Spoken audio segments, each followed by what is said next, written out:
Les jeunes sont fainéants, incultes, égocentrés, narcissiques. J'ai 27 ans, j'ai enquêté sur le sujet et je vais vous montrer que c'est complètement faux.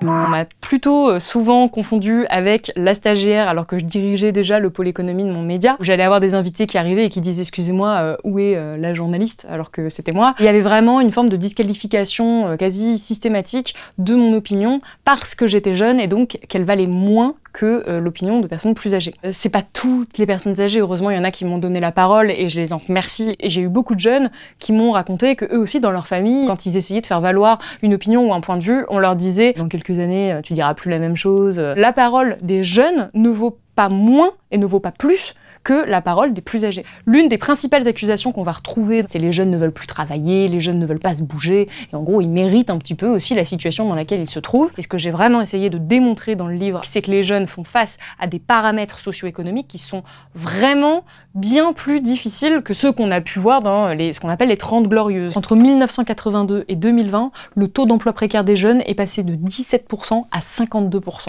La moitié des personnes qui font la queue au Resto du Cœur sont des jeunes. Et lors d'entretien d'embauche, des choses que les jeunes entendent beaucoup, c'est « Ah mais t'as pas assez d'expérience professionnelle, on peut pas t'embaucher ». Mais si on ne nous donne pas la possibilité d'avoir une expérience professionnelle, on peut pas en avoir. Ensuite, et là c'est complètement inédit, les jeunes doivent faire face à l'urgence écologique.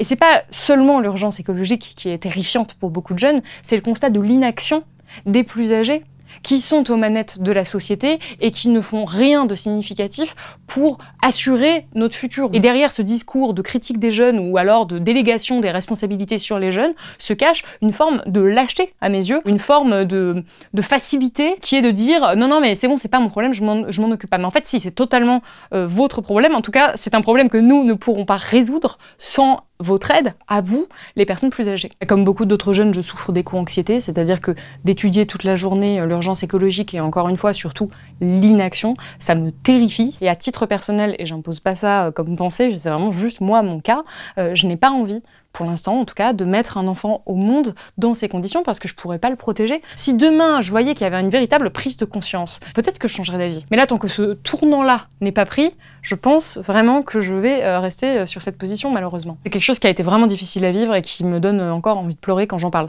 C'est de me dire que quelque chose d'aussi grave qu'une pandémie qui nous a tous mis à l'arrêt, qui nous a montré à quel point nous allions trop vite, à quel point nous étions dans une croissance effrénée, à quel point les métiers essentiels n'étaient pas ceux que l'on valorisait, à quel point il fallait changer de modèle économique, de me dire que tout ça, ça n'a pas suffi à ce qu'on bifurque. Ça a quelque chose de terrifiant. Et ce qui m'a d'autant plus fendu le cœur, c'était de voir à quel point les jeunes ont été les grands oubliés de cette crise. On a pu les laisser s'isoler, on a pu les laisser sombrer dans la dépression, et que ça n'a pas ému grand monde, en tout cas pas assez de monde, pour qu'on ait des politiques publiques dignes de ce nom. Moi, ce qui m'a frappée, pendant que je recueillais les témoignages, c'est à quel point certains jeunes avaient honte de leur état de santé mentale, à quel point ils avaient honte d'être en dépression, à quel point ils avaient honte d'être parfois en échec scolaire ou de tout simplement pas y arriver. Mais je pense qu'il faut que les jeunes, au contraire, fassent entendre leur voix sur ce qu'ils vivent et qu'ils comprennent qu'ils n'ont absolument aucune honte à avoir, que c'est même parfaitement légitime de ne pas se sentir bien et serein dans ce contexte-là. Aujourd'hui, je ne veux surtout pas alimenter une certaine rancœur envers ces générations qui auraient tout eu. C'est vraiment un appel à l'union des générations.